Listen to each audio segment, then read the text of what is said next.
Hello, everyone. My name is Zach Brooks from UGenome.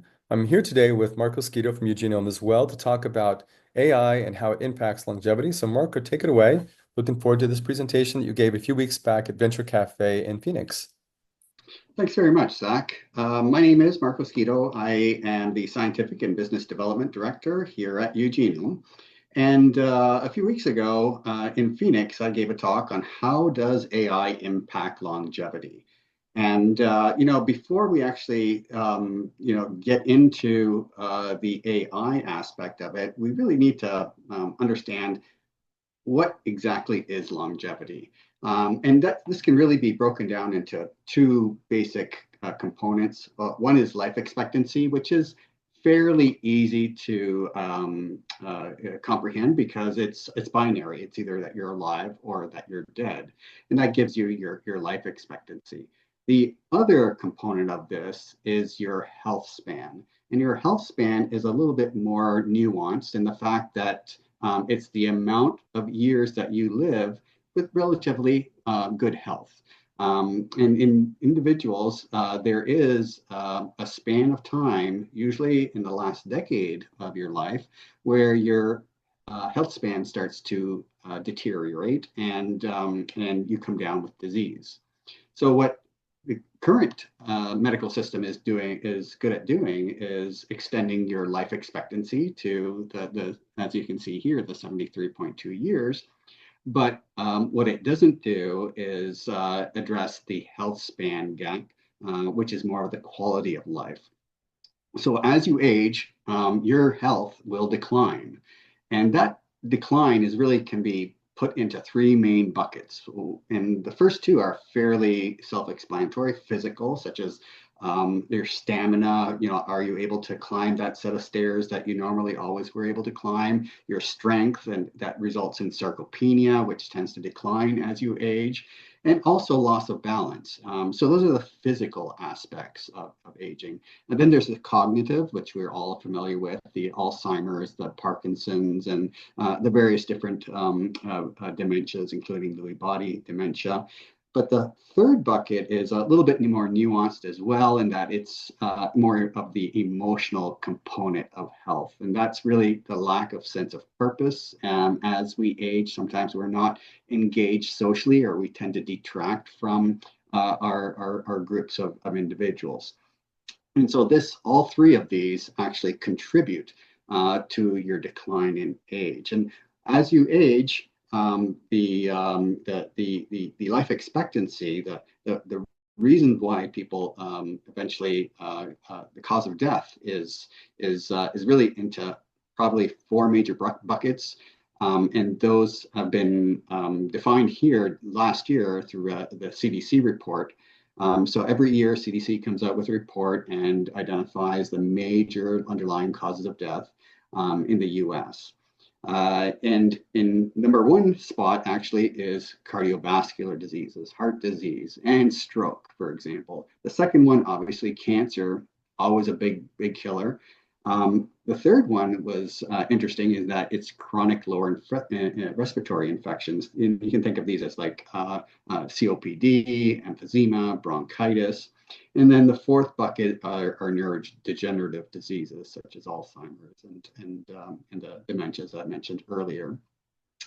Outside of the unintentional injury and suicides, which are always accounted for here, the remainder of the diseases that people typically die of are additional drivers and contributors to those major buckets. Things are like metabolic diseases, type 2 diabetes, high cholesterol, high blood pressure, obesity, kidney disease, because all of these impart chronic inflammation, which is associated with metabolic and diseases of aging, and what is typically termed more recently as inflammaging as a risk factor for early death.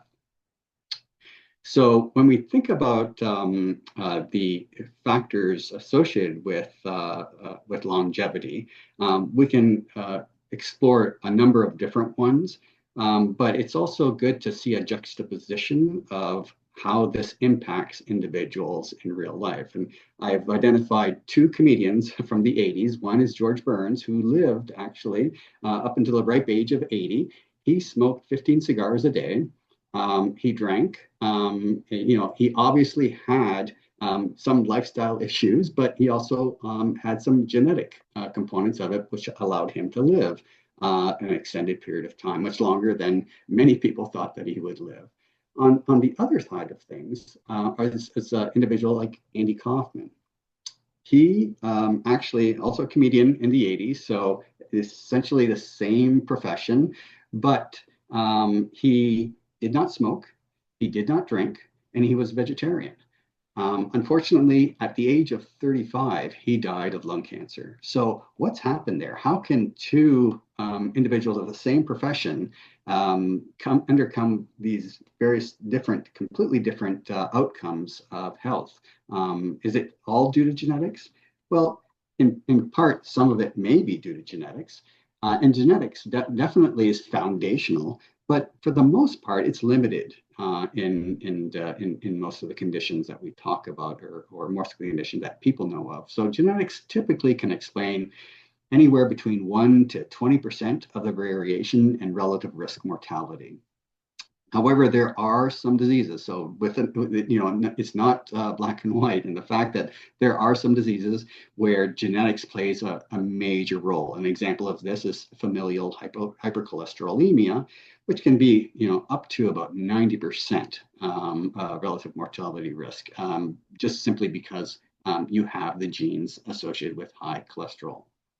These are monogenic diseases, and most of those monogenic diseases have high penetrance. And monogenic means that there's typically 1, 2, or 3 genes that are really associated with that, as opposed to a polygenic, which requires 5, 10, 20, 30 different genes in order to get the outcome. So this, because it's monogenic, it has a predictable inheritance. And this is great. This is ideal for genomic screening and for precision medicine. So when you think about precision medicine and interventions, cholesterol, for example, is right up there. So the takeaway here is genetics sets the baseline, but other than a few diseases, it rarely determines your destiny. Another major driver of disease risk in biological aging is actually the environment, your environment. Many large-scale studies have shown now that environmental exposures explain a significant variation in risk and death. And if you take a look at it across studies, it's roughly about 17%. And when we talk about environmental exposure, we're talking about pollution, we're talking about radiation, toxins, both man-made and those that are in the environment that are naturally occurring, socioeconomic status, stress, living conditions. So you can take a look at things like BPA, which is present in a lot of the different cookware. It's a non-stick coating, and that's exposure results and is linked to heart disease, diabetes, altered behavior, and as the research is going on, more and more other aspects. And BPA is a well-known hormone disruptor. The interaction with genes is that individuals with certain gene variants may actually be more sensitive to BPA, just because they are not able to metabolize and get rid of the BPA as effectively as someone that has a normal gene. So adverse events of BPA are also genetically related. Then there's the microbiome. This is a highly dynamic, yet highly influential mediator. It's been estimated that about 20% of the relative risk of aging can occur through the microbiome, because this, in fact, interacts with metabolism, your immune system. Greater than 80% of your immune cells reside within your intestinal tract. And then there's also this physical and mental health because of the gut-brain axis.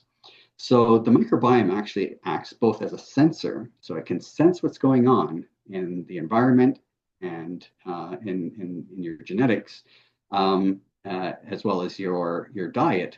But it can also drive biological aging by influencing host epigenomes. And we'll talk about epigenome in the next slide. So this can definitely influence aging. The microbiome influences inflammation, metabolism, immunity, and these epigenetic changes. And as a result, can be really one of the most powerful strategies for extending health span. And then we'll just go on to the last part, which is the host epigenome. And the epigenetics is much more malleable. It's very plastic, whereas genetics is very fixed. It's your genetics is your genetics. Your epigenetics are the way that genes are turned on or off. Is responsive to the environment. So depending on what environment is there, your diet, your stress level, sleep, and a variety of different exposures. So this really makes epigenetics a powerful lever for biological age measurement. So we can identify if you're aging quicker or slower. Personalized longevity interventions by identifying epigenetic sort of markers, and reverse aging related decline.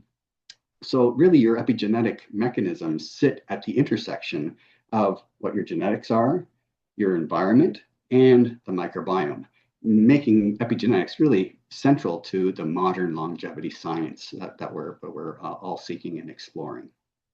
And what's overhauling all of this actually is your lifestyle, because this is actually the most modifiable and often the most powerful factor that you can influence.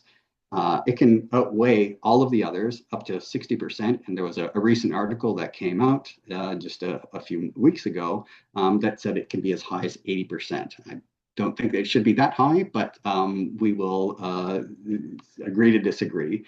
But definitely your lifestyle will modulate your epigenetic aging, your inflammation. It shapes metabolic aging for sure. It influences brain and cognitive resilience, and it shapes the microbiome, which then, in fact, the microbiome shapes aging or inflammation. So we can see that all of these are combining together to influence how we all age.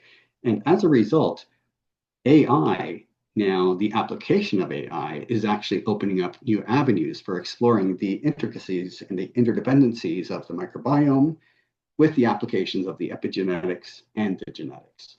And this really represents a paradigm shift from a population-based lifestyle recommendation, you should do this, to an individualized intervention based on the analysis of your microbiome, your genetics, and your epigenetics. And this goes beyond that one size fits all model, sort of saying, people that are of this age that are living in this part of the country should do this. It looks at things much more individualized. And this approach is really crucial if we want to move forward in preventing and managing chronic diseases via personalized wellness interventions. So again, the product that UGenome is putting forward and we're gaining some traction on, and I'd like to explore a little bit further, is really DNA2Health. And what this does is exactly what I have just mentioned. It looks at all three. Eventually, we will be putting in the epigenetic as well as the microbiome, along with your genetic factors, to identify your optimum lifestyle factors that you should be engaging and interacting with in order to increase the level from where you're starting from as your age declines. So here are two individuals. If you're starting at a higher plane and your health is at much higher, it's going to take you longer to reach a spot where your health declines and you go to death. So your health span is what benefits from that. So you not only now increase your health span, but as you do that, health span and lifespan are actually integrated within each other. They're part of that same function. So if you increase your health span, you actually automatically increase your lifespan. Beyond what's currently available are new therapeutic modalities to even extend your lifespan even further. But that's beyond this particular talk. And Zach, that is just about all I have. Well, all you have is a lot. So thanks, Marco, for that really nice presentation. So UGenome, our mission is to make genomic medicine personal and accessible for everyone. So you'll see in the post where we're going to put this, all of our information, ugenome.io. If you have any questions about DNA2Health, you'll contact Marco directly. Also put a link to Marco's information in the chat or the post as well. So anyway, thank you for listening and being a part of this presentation today. Thank you. Bye-bye.